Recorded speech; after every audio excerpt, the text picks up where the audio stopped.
এখন আমরা আলোচনা করব seismic failure of shear wall in Chile earthquake 2010।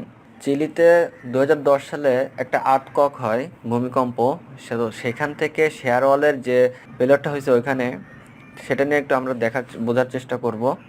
Lesson from chilli earthquake 2010, এটা হচ্ছে 2010 সালের 27 ফেব্রুয়ারি, আর এর মাত্রাটা ছিল হচ্ছে 8.8।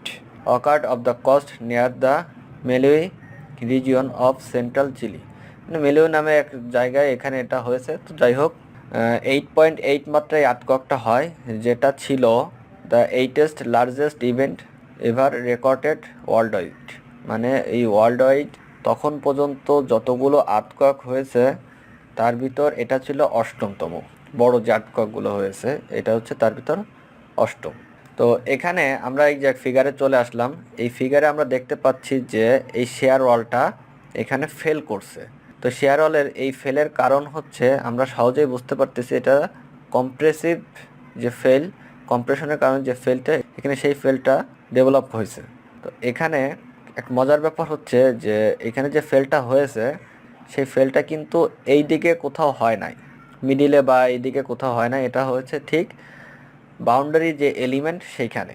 আর এটা কিন্তু যে স্টিল কিন্তু এখানে ফেল করে নাই, স্টিলটা বাকলিং হয়ে বাইরের দিকে বের হয়ে আসছে। মানে এখানে আউট অফ প্লেন শেয়ার যেটা, সেটা ডেভেলপ হয়েছে, যার কারণে এই কনক্রিটগুলো এখানে আর থাকে নাই। কনক্রিটটা মানে ক্লিয়ার কভার যেটা, সেটা পড়ে গেছে। পড়ে যাওয়ার ফলে এখানে যে ভার্টিক্যাল যে রেনফোর্সমেন্টটা ইউজ করা হয়েছে সেটা কিন্তু আউটের দিকে বাকলিং হয়ে গেছে।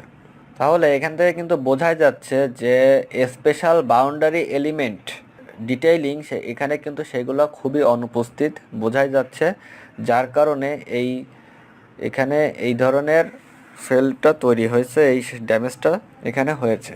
তো এর পরের ফিগারে আমরা চলে আসলাম। তো এখানে দেখা যাচ্ছে যে এই যে ভার্টিক্যাল সেগমেন্ট এবং এই যে হরিজন্টাল সেগমেন্ট এখানে কিন্তু ফেল হয়েছে।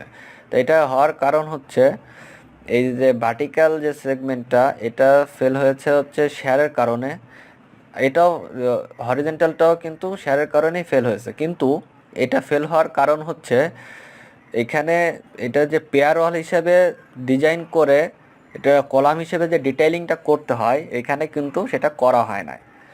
এবং এই যে হরিজন্টাল যে সেগমেন্টটা এটা কিন্তু কাপলিং বিম হিসেবে ডিটেইলিং করা উচিত ছিল, যেটা এখানে কাপলিং বিম হিসেবে ডিটেইলিংটা করা হয় না, যার কারণে এটা শেয়ার আসার ফলেই এটা ফেল করে গেছে। এই ফিগারে দেখা যাচ্ছে যে এইখানে শেয়ার ওয়ালটা কিন্তু ডিসকন্টিনিউয়াস হয়ে গেছে। ডিসকন্টিনিউয়াস হওয়ার ফলে এই সেগমেন্ট এবং এই সেগমেন্টটা কিন্তু একটা দুর্বল হয়ে গেছে। তো দুর্বল হওয়ার ফলে যখন এখানে শেয়ারটা জেনারেট হয়েছে, এই শেয়ার জেনারেট হওয়ার ফলে এই যে দুর্বল পয়েন্ট, এই দুর্বল পয়েন্টেই উইক পয়েন্টটাতেই কিন্তু শেয়ার ফেল হয়ে গেছে।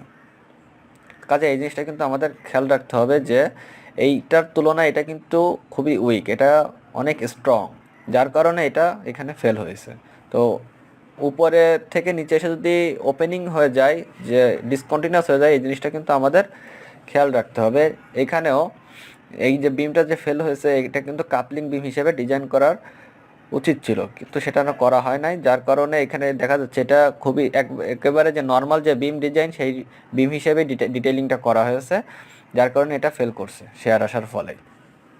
ঠিক একইভাবে এখানেও এই যে বাউন্ডারি এলিমেন্ট এখানে দেখা যাচ্ছে যে বাউন্ডারি এলিমেন্ট যথাযথভাবে নাই, স্পেশাল যে বাউন্ডারি এলিমেন্টের ডিটেইলিং সেটা নাই, যার কারণে শেয়ার আসার ফলে এটা বাকলিং হয়ে গেছে এবং কনক্রিটও ফেল করছে। তো এই যে শেয়ার ওয়ালটা ফেল করলো আর্থকুয়েকের ফলে, এটা নিয়ে রিসার্চার তারা এটা নিয়ে অনেক রিসার্চ করছে। তো রিসার্চ করার ফলে তারা যে জিনিসটা বলতেছে যে not existent of hoops or relatively large spacing of hoops, মানে এখানে হুপস যেগুলো দেওয়া হয়েছে সেগুলো যথাযথভাবে দেওয়া হয় না, এবং যেগুলো ব্যবহার করা হয়েছে তার যে স্পেসিং এটা অনেক বেশি দেওয়া হয়েছে। Large spacing of horizontal web reinforcement, horizontal যে ওয়েব রেনফোর্সমেন্টটা ইউজ করা হয়েছে সেখানেও অনেক বেশি স্পেসিং দেওয়া হয়েছে। And 90 degree hooks or horizontal reinforcement হওয়ার common details present at damage wall, 90 degree যে হুকটা দেওয়া উচিত ছিল সেটা কিন্তু যথাযথভাবে প্রোভাইড করা হয় নাই, বাস্তবে ডিজাইনে করা থাকলে বাস্তবে কিন্তু তা হয় নাই।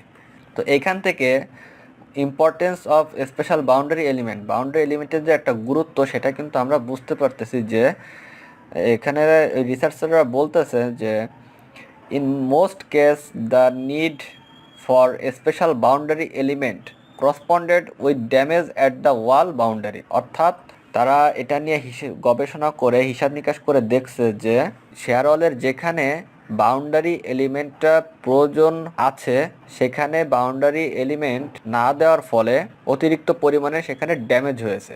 Similarly wall section that did not need a special boundary element where undamaged at the wall boundary, অর্থাৎ একইভাবে যে এই শেয়ার ওয়ালের যেখানে স্পেশাল বাউন্ডারি এলিমেন্টটা প্রয়োজন নাই সেখানে তারা দেয় নাই, না দেওয়ার ফলে কিন্তু সেখানে ড্যামেজের পরিমাণ খুবই কম হয় নাই বললেই চলে।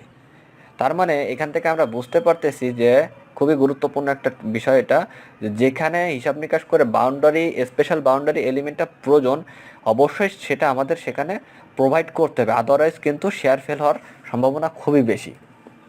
তো এখানে তারা আরেকটু ডিটেলস যেটা বলতেছে যে walls with higher axial load ratios, মানে এই যে হায়ার এক্সাল লোডের যে রেশিও সেটা হচ্ছে 0.2 AgFC prime to 0.45 AgFC prime. এই লিমিটটা যদি ক্রস করে তাহলে বাউন্ডারি এলিমেন্টটা অবশ্যই দিতে হবে। এখানে তারা এই লিমিটেশনটা ব্যবহার করে নাই। আর একটা ব্যাপার এখানে বলতেছে মিনিমাম ড্রিফট রেশিও, এর যে বিল্ডিংয়ের যে মিনিমাম যে ড্রিফটটা থাকবে সেই ড্রিফটের যে রেশিও সেটা 0.7% হচ্ছে, যখন ক্রস করবে তখন স্পেশাল বাউন্ডারি এলিমেন্টটা দিতে হবে এখানে, তাই বলতেছে। কিন্তু এই শেয়ার ওয়ালে সেটা করা হয় নাই বাস্তবে।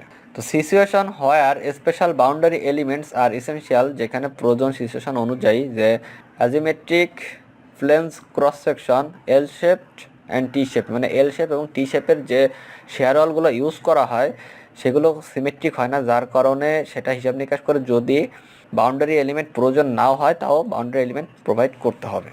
হাই এক্সাল লোডের যে রেশিওটা আছে সেটা পার হলে বাউন্ডারি এলিমেন্ট দিতে হবে। আর লার্জ লেটারাল ডিসপ্লেসমেন্টের যে লিমিটেশনটা আছে সেটাও যখন ক্রস করে যাবে তখনও স্পেশাল বাউন্ডারি এলিমেন্টটা দিতে হবে।